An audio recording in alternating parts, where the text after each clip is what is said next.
I've been thinking about drinking less, but it's harder than I expected, especially at social events. That's completely normal.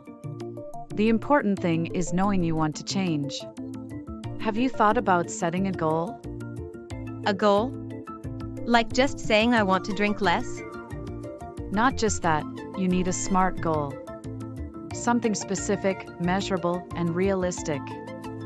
So, something like limiting myself to 2 drinks on weekends? Exactly. That kind of clarity helps a lot. It's amazing how small changes can make a big difference.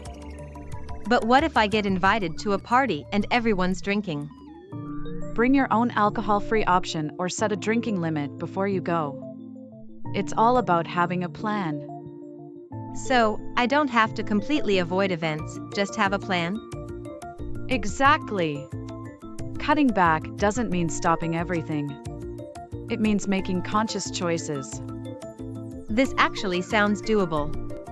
I think I'll start by setting a goal and tracking my progress.